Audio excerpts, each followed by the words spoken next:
मुखर्जी नगर में थी Vrindavan society. Society में काफी सारे मिडिल क्लास लोग और उनके बच्चे मजे में रहते थे। अपने परिवार के साथ रहता था 24 साल का एक युवक प्रेम। प्रेम मन और तन से काफी सुंदर नौजवान था, इसीलिए सोसाइटी की सारी नौजवान लड़कियां उस पे मरती थीं। चाची के पास आलू पनीर की सब्जी छोड़कर गई थी, कैसी लगी? मुझे आलू पनीर नहीं पसंद। तो आज शाम को चाइनीज खाने चले? मुझे चाइनीज भी नहीं पसंद। प्रेम भैया चलो, सब आ गए हैं। हाँ हाँ चलो चलो। पागल कहीं का, इतना बड़ा हो गया है फिर भी बच्चों में खेलता है। एक दिन प्रेम अपने छोटे दोस्तों के साथ क्रिकेट खेल रहा था। प्रेम भैया इस बार सिक्सर चाहिए। हाँ गोलू, मेरा फोकस ब्रेक मत कर। बाप रे, अब बॉल कौन लाएगा? मैंने मारा है तो मैं ही लाऊंगा। ऐसा कहकर प्रेम बॉल लाने के लिए निकल गया और सारे बच्चे डर से बिल्कुल ठंडे पड़ गए, क्योंकि बॉल रीनू आंटी के घर में गई थी। रीनू ने बॉल प्रेम की तरफ बढ़ाया। प्रेम ने बॉल को पकड़ा, लेकिन रीनू ने बॉल छोड़ा ही नहीं। उसने प्रेम का हाथ पकड़ लिया। आंटी क्या कर रही हो? प्रेम, रीनू वृंदावन सोसाइटी की अकेली औरत थी जो अकेली रहती थी। लोगों का कहना था कि वो जादू टोना करती थी। ओम ह्रीम ह्रीम पशुपटक स्वाहा, ओम ह्रीम ह्रीम पशुपटक स्वाहा। ऐसा नहीं था कि रेणु का पति नहीं था। कुछ सालों पहले रेणु का पति मनीष ही उसे सोसाइटी में लाया था, लेकिन 6 महीने बाद वो घर से चला गया और फिर रेणु के पास वापस कभी नहीं लौटा। रेणु दिन रात घर में जादू टोना करती थी। लोगों को उससे शिकायतें तो बहुत थी, लेकिन फिर मैं कहता हूँ छोड़ो उसे, करने दो उसे जो करना है। हमें कोई तकलीफ तो नहीं पहुँचा रही है ना? साफ साफ बात तो ये थी कि सोसाइटी के लोग रेणु से डरते थे। गर्मियों की छुट्टियों में प्रेम अपने परिवार से विदा लेकर पुणे में एक कोर्स कंप्लीट करने निकल गया। अच्छा मम्मी, मैं चलता हूँ। बेटा ख्याल रखना अपना। प्रेम के जाने से सोसाइटी के 2 लोग अंदर से बहुत दुखी थे। एक थी शुक्ला जी की शालू और दूसरी थी रेणु आंटी। प्रेम प्रेम प्रेम। कुछ दिन बीत गए। शालू शादी होकर ससुराल चली गई और रेणु आंटी कहाँ चली गई, किसी को कोई खबर नहीं थी। अरे यार, बॉल वापस उसी घर में चली गई। अरे डरने की क्या बात है, चलो सब मिलकर ढूंढते हैं। घर पूरा खाली है, हमें हमारी सारी बॉल्स मिल जाएंगी। दिन प्रेम फिर से हमेशा के लिए वृंदावन सोसाइटी वापस चला आया। बरसात का मौसम था, सारे बच्चे स्कूल में थे। सोसाइटी काफी सुनसान थी। लगता है चिल्लर पार्टी अब बिजी हो गई है। प्रेम ऐसे सोचते हुए अपने घर की तरफ बढ़ रहा था और प्रेम को खिड़की से कोई देख रहा था। जी हाँ, वो शालू नहीं थी, वो थी रेणु आंटी। प्रेम आ गया, अब मुझे मेरा प्रेम मिल जाएगा। इस बार मैं अपने प्रेम को पाकर रहूंगी।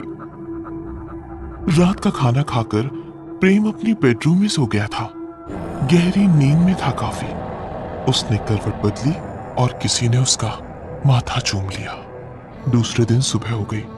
सारी सोसाइटी जाग गई थी, लेकिन प्रेम अभी भी बिस्तर में था।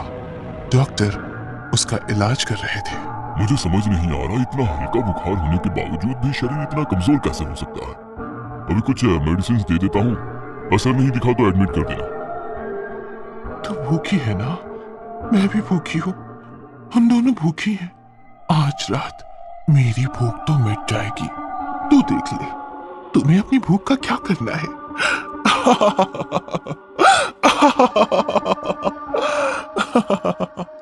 और जैसे ही शाम हो गई, रेणु का घर जलने लगा।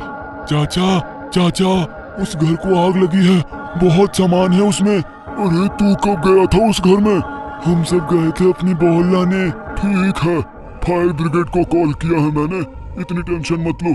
वैसे भी उस रेणु का तो पता नहीं, घर राख हो जाएगा तो सारी चिंताएं ही मिट जाएगी। थोड़ी देर बाद फायर ब्रिगेड ने आकर घर की आग तो बुझा दी, लेकिन इधर प्रेम के घर में मानो आग का माहौल बन गया था।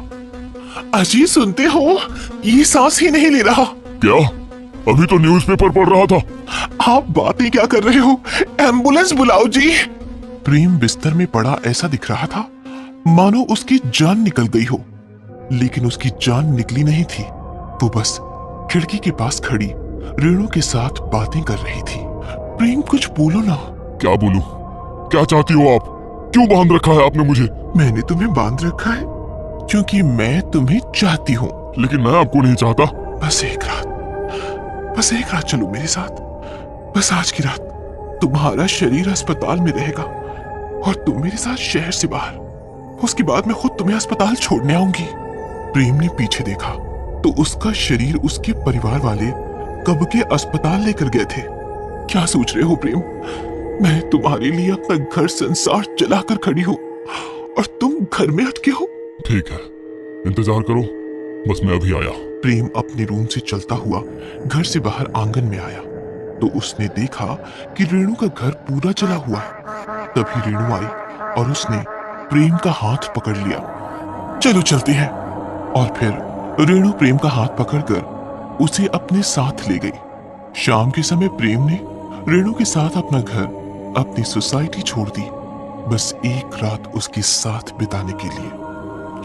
हाय रे मेरा बेटा, ए जी सुनो, आग ना दो, हमारा प्रेम जरूर आएगा, हमारा प्रेम जरूर आएगा। अरे इस पागल को चुप कराओ कोई, मेरा होश उड़ रहा है। आंटी संभालो खुद को, हमारा प्रेम अब कभी वापस नहीं आएगा। और प्रेम की चिता जलने लगी। देखते ही देखते आग भड़क गई और प्रेम का बस 2 दिनों का बीमार शरीर मौत के बाद आग से लिपट गया और रेणु आंटी के साथ गया हुआ प्रेम अपनों के पास कभी वापस नहीं लौट सका। हेलो दोस्तों, आपका हमारे चैनल स्टोरी प्लीज पर बहुत बहुत स्वागत है। इसी तरह की और इंटरेस्टिंग वीडियोस देखने के लिए हमारे चैनल को सब्सक्राइब करके बेल आइकन जरूर दबाएं। Thank you.